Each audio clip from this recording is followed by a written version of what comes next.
Hemos hablado en varios videos sobre la purificación que viene al mundo, porque este ha ido muy lejos de los planes con que el Creador lo realizó. Pero ¿cuál es la mayor señal que nos indica que la purificación está viniendo sobre nosotros? En este video hablaremos sobre las cosas en que debemos prestar atención para discernir el inicio de la purificación.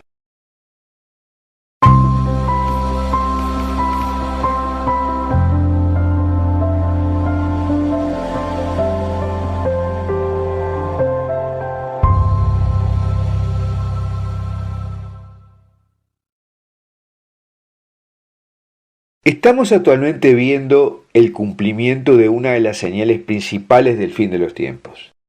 Señal que el Señor nos la indicó diciendo que habría muchos falsos cristos y falsos profetas en el momento de la gran tribulación. Y esto lo podemos observar en Mateo 24:24 que dice así: porque surgirán falsos cristos y falsos profetas que harán grandes señales y prodigios, capaces de engañar, si fuera posible, a los mismos elegidos. Cita bíblica que se complementa con lo dicho por San Juan en 1 de Juan 2:18, donde se nos detalla que nos daremos cuenta que es ya la última hora cuando muchos anticristos hayan aparecido.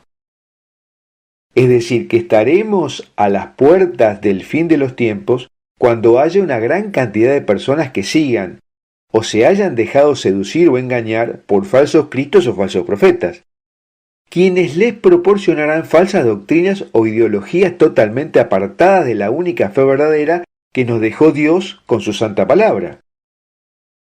Porque el anticristo mayor solo podrá gobernar gracias a los anticristos y falsos cristos que hay actualmente en la sociedad civil, incluyendo incluso a un gran porcentaje de católicos, así como en el ámbito eclesial, o sea, entre los mismos consagrados dentro de la iglesia fundada por Dios.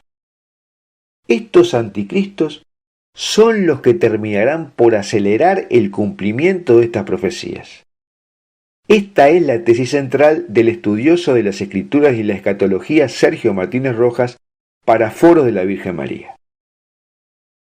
La mayoría de la gente se enfoca en pensar en quién o cuándo aparecerá la persona del anticristo, pero no toman conciencia, aunque suene un poco duro, que solo aparecerá gracias a la tremenda pérdida de fe o abandono de ésta por la gran mayoría de la humanidad.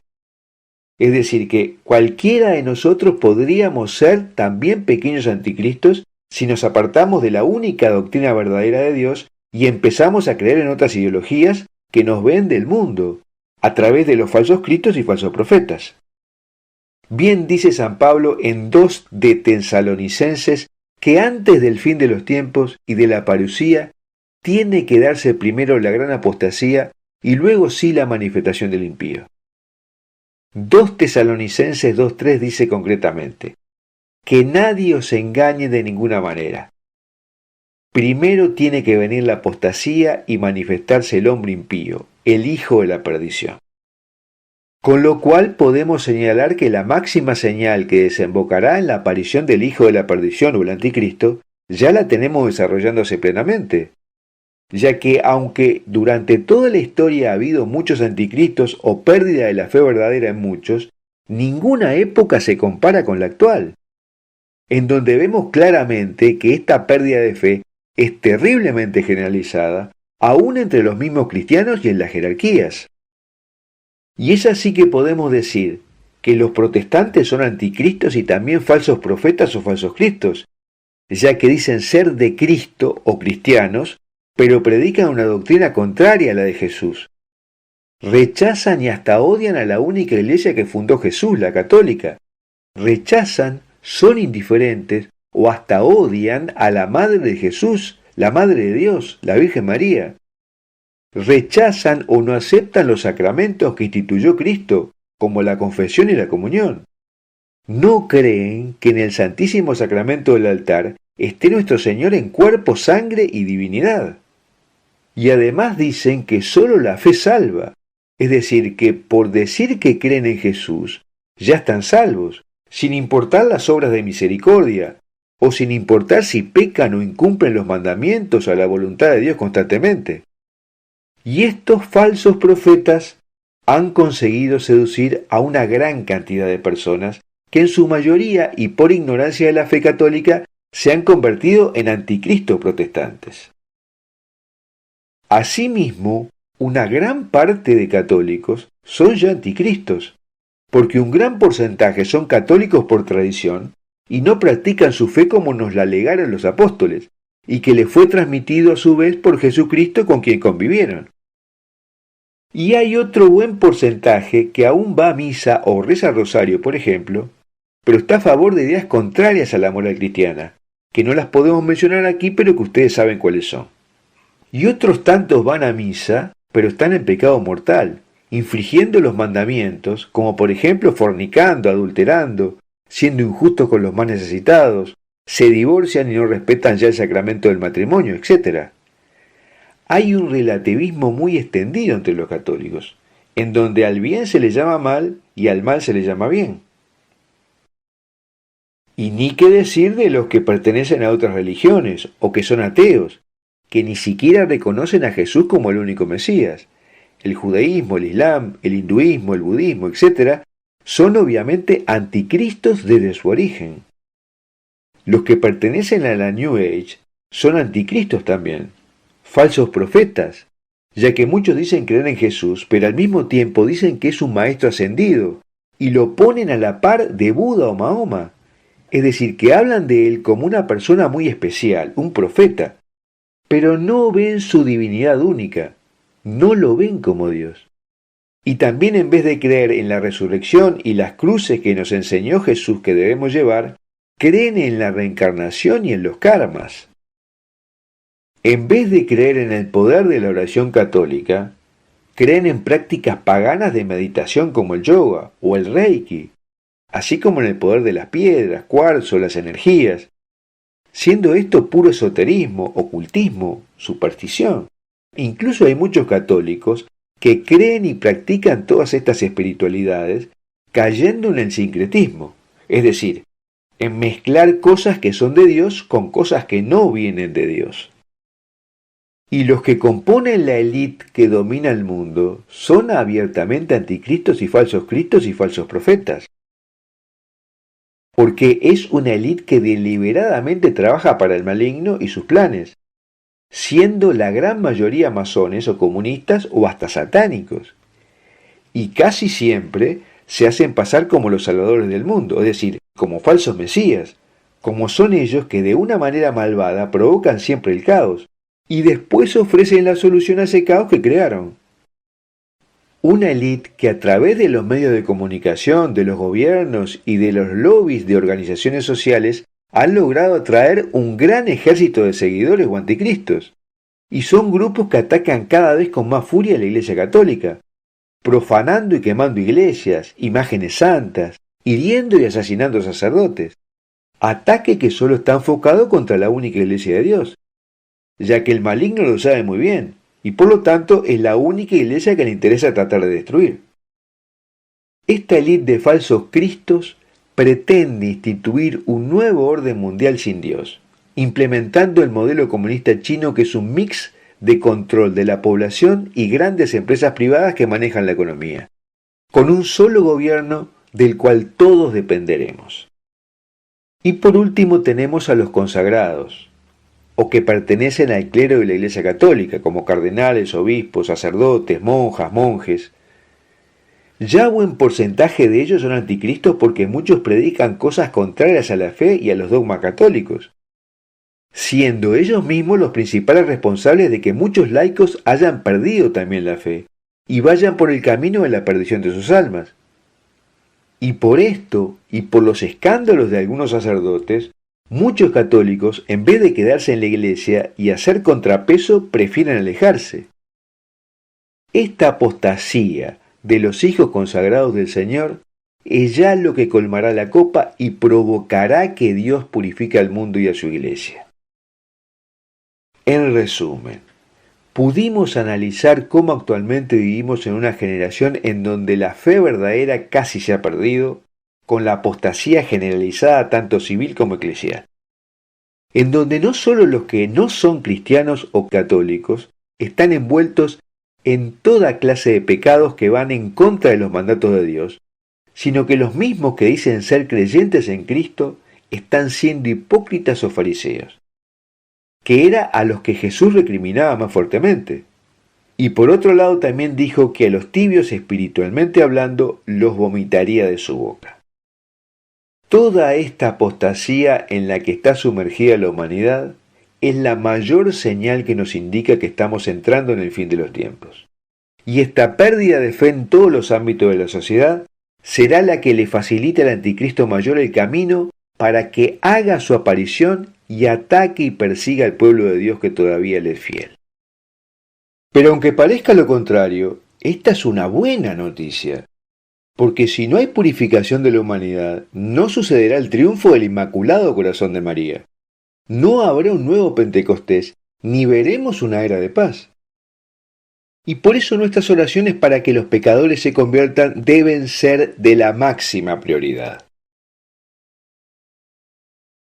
Bueno, hasta aquí lo que queríamos hablar sobre cuál es la mayor señal que nos indica la cercanía a la purificación.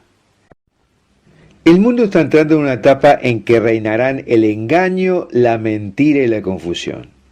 Y esto nos requerirá una comunicación más estrecha con Dios y que cultivemos un tipo de oración apropiado para estos tiempos.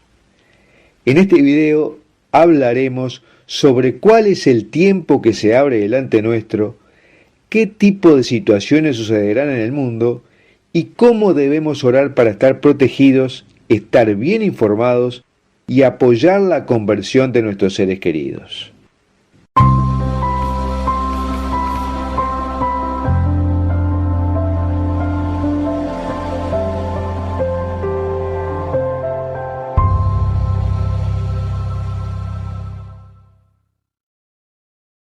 El mundo parece haber entrado en una nueva normalidad, y todo parece indicar que estamos a las puertas de un periodo denominado fin de los tiempos, donde la batalla entre el bien y el mal será mucho más fuerte y decisiva, y donde Dios le arrebatará al maligno y a sus secuaces el control que tienen de buena parte del mundo. Y esto implicará una purificación del mundo, pero también una purificación a nivel de cada uno de nosotros, y conducirá finalmente al triunfo del Inmaculado Corazón de María, un nuevo Pentecostés como desde hace tiempo está pidiendo la Iglesia, y un posterior periodo de paz. Pero lo que tenemos inmediatamente enfrente es la agudización de la batalla entre el bien y el mal, y la oración será fundamental en este periodo, más importante de lo que te puedes imaginar, porque nos enfrentamos a un enemigo cada vez más violento y además mentiroso, que va a crear falsas impresiones para despistarnos y sacarnos de rumbo. Él tratará de darnos miedo, quitarnos la paz, desinformarnos de lo que sucede realmente, dividirnos y hacernos creer que tiene más poder del que tiene. Estas son las razones por las que debemos estar atados más fuertemente a Dios. Y no solo para avanzar en nuestra purificación, dejándonos purificar por Él para que podamos acceder a todas sus gracias, sino también porque necesitamos protección y poder ver la realidad sin las falsas ilusiones creadas por el maligno. Y además apoyar con nuestra oración la conversión del mundo y especialmente de nuestros seres queridos. Esta lucha no aparecerá de improviso. Ya hay signos premonitorios, como el pánico que está siendo generado a raíz de la epidemia de coronavirus. Y al respecto hemos realizado un video sobre lo que están diciendo los demonios a los exorcistas, y el link lo puedes encontrar en la descripción de este video en YouTube. Pero también Dios mandó a sus profetas a avisarnos desde hace siglos la lucha que vendría. Uno de ellos fue la hermana Mariana de Jesús Torres en Quito, Ecuador, que recibió apariciones de la Santísima Virgen en el siglo XVII. Nuestra Señora le dijo que en el siglo XX la preciosa luz de la fe se apagará en las almas debido a la corrupción moral, y que el pequeño número de almas que mantengan la fe y practiquen las virtudes padecerán variados sufrimientos. También le dijo que la inocencia de los niños casi desaparecerá y que buena parte de los sacerdotes abandonarán sus deberes sagrados y se apartarán del camino marcado por Dios. Fíjense bien que está hablando 3 siglos antes sobre lo que sucederá en nuestro tiempo. Luego, a mitad del siglo XIX, Nuestra Señora se apareció en La Salette y le dijo a los videntes que sobre fines del siglo XIX una gran cantidad de demonios serían liberados del infierno y que pondrían fin a la fe poco a poco, incluso en aquellos dedicados a Dios, dando como resultado que los espíritus de las tinieblas se extenderán por todas partes y habrá un debilitamiento universal en todo lo que concierne al servicio de Dios. Y habla también que se producirá un descuido de la oración y la penitencia. Y pocos años después, el Papa León XIII tuvo la visión de un ataque masivo de demonios sobre el mundo permitido por Jesucristo. Él oyó un diálogo entre el demonio y nuestro Señor, donde el maligno le decía que podía destruir la iglesia, y que solo necesitaba un poco más de poder y tiempo. Jesucristo acepta el reto y le da entre 75 y 100 años para operar más libremente. Fue a raíz de estas visiones de León XIII que escribió las oraciones leoninas para decir después de cada misa, entre la que estaba la oración a San Miguel Arcángel. Y luego, a principios del siglo XX, San Pío X escribió su primera encíclica advirtiendo sobre los furiosos esfuerzos para borrar la memoria y el conocimiento de Dios de la faz de la tierra. Y en 1957, Sor Lucía de Fátima, en una entrevista con el padre Fuentes, le dijo que la Virgen le contó que el diablo está en medio de una batalla decisiva contra ella y que de ahora en adelante debemos elegir con quién vamos a estar. También le dijo que Dios está dando los últimos remedios al mundo, que son el Santo Rosario y la devoción al Inmaculado Corazón de María. Y nos está dando también el último medio de salvación, que es su Santísima Madre. Y concluyó diciendo que ahora es necesario que cada uno de nosotros comience a reformarse espiritualmente, que cada persona no solo debe salvar su propia alma, sino también las almas que Dios ha puesto en nuestro camino, y que el diablo hará todo lo posible para distraernos y quitarnos el amor por la oración. Bueno, y no hago más citas porque con estas vemos claramente lo que iba a suceder. Todo esto es una alerta de que si nuestra relación con Dios siempre debió haber sido importante, ahora es imprescindible. Nuestra supervivencia depende de cómo nos relacionamos con Dios, porque en el periodo de confusión que estamos entrando, nuestras propias fuerzas humanas serán escasas para sobrevivir, ya que el maligno utilizará todo tipo de estratagemas para que nos alejemos de Dios y de esa forma perdamos nuestra salvación.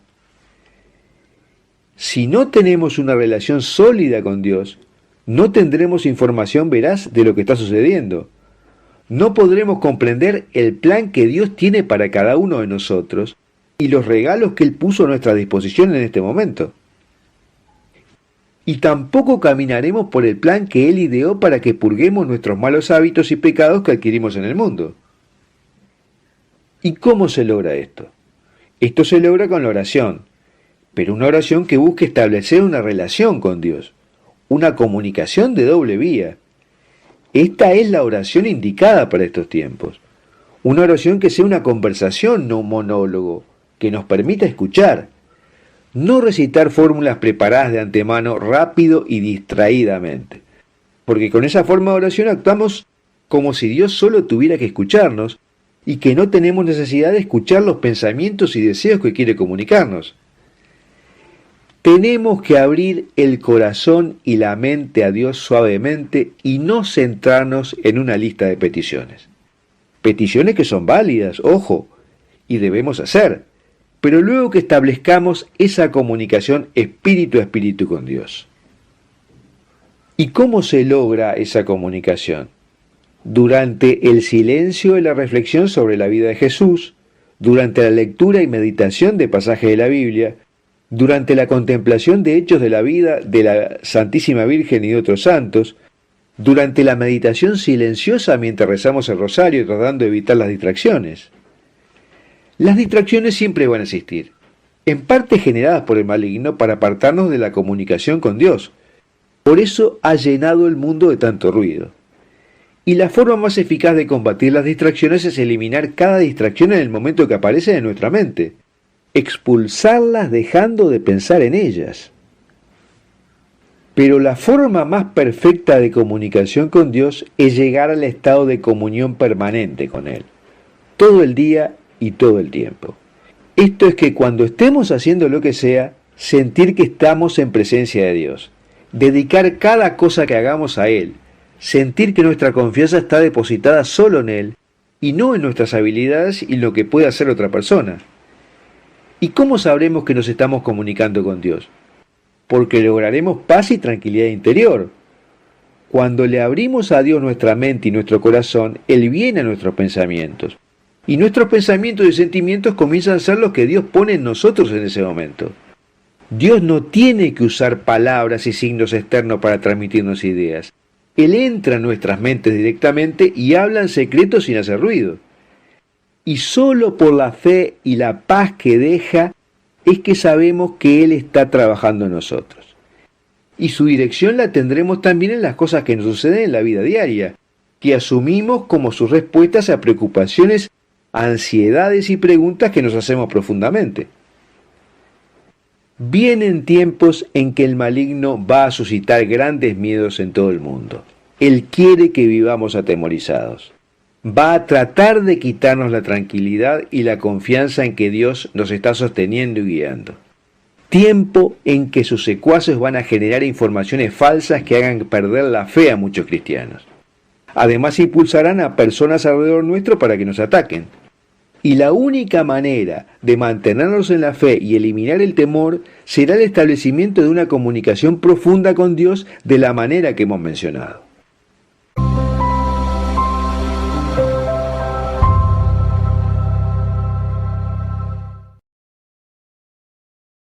El Sagrado Corazón de Jesús tiene un plan preciso para reinar en nuestro tiempo histórico, en que el maligno y sus secuaces están haciendo el último esfuerzo para desterrar al cristianismo de la faz de la tierra. Este plan lo ha comunicado de diversas formas en los últimos 4 siglos, y hoy lo estamos comprendiendo en toda su dimensión. En este video te vamos a contar cuál es el plan que tiene el Sagrado Corazón de Jesús para gobernar en el mundo y erradicar los ataques del maligno en nuestro tiempo histórico.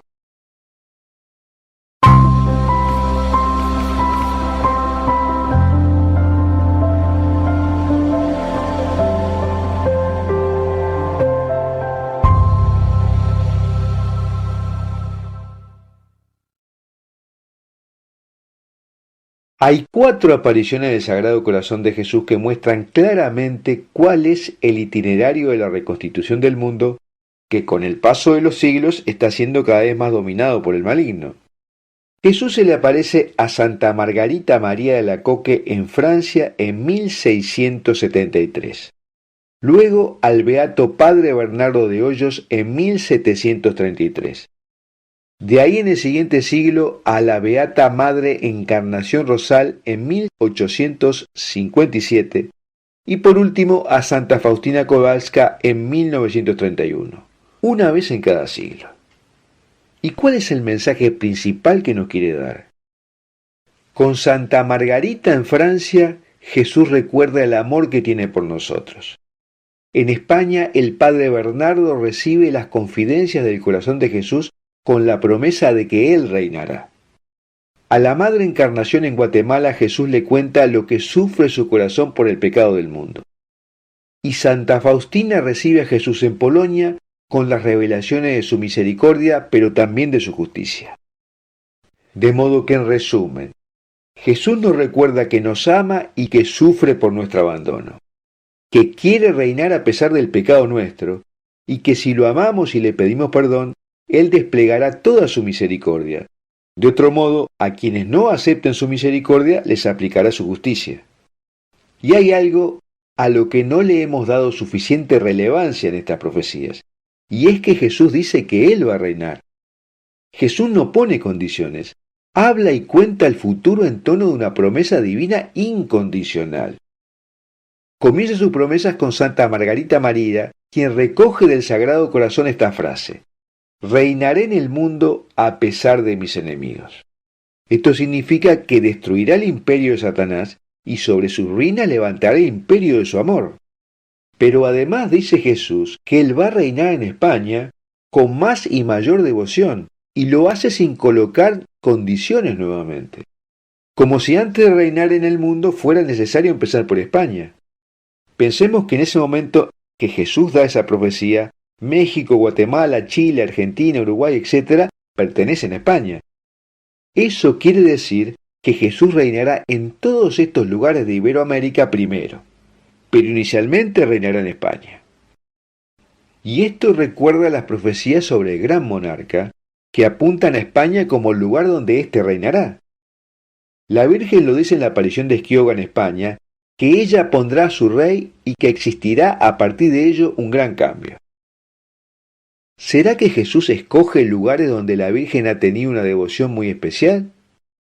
Puede ser, porque sin duda España ha sido un lugar mariano por excelencia y que defendió con valor la creencia en la Inmaculada Concepción.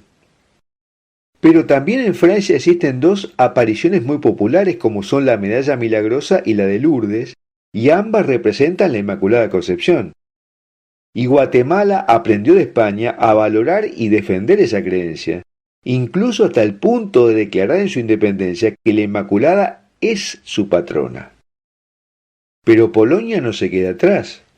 Es un pueblo muy devoto de la Virgen y de la devoción a la Inmaculada, al punto que en San Maximiliano Kolbe funda una ciudad enorme dedicada a este dogma, donde coloca desde panaderías, sastrerías, etc., y todo lo que tiene que ver con una ciudad, pero con su columna en la Inmaculada. Además, Santa Faustina dice que Polonia preparará el mundo para el momento de Jesús, y dice, de ella saltará la chispa que ilumina el mundo. Algunos piensan que esto bien podría referirse al Papa San Juan Pablo II, que hizo grandes cosas para propagar esta devoción a la Divina Misericordia, aunque pareciera más general, porque incluso hoy son los polacos los que dan el ejemplo para perseverar en la fe, siendo el único lugar en que siguieron las misas públicas a pesar del confinamiento por el coronavirus. ¿Y lo que está sucediendo en el mundo hoy será una señal de que ya está cercano el momento del gran monarca? De seguro Jesús previó esto con sus apariciones. Se dice que el momento del gran monarca debe estar acompañado por una Europa sin identidad cristiana y recostada a otras religiones.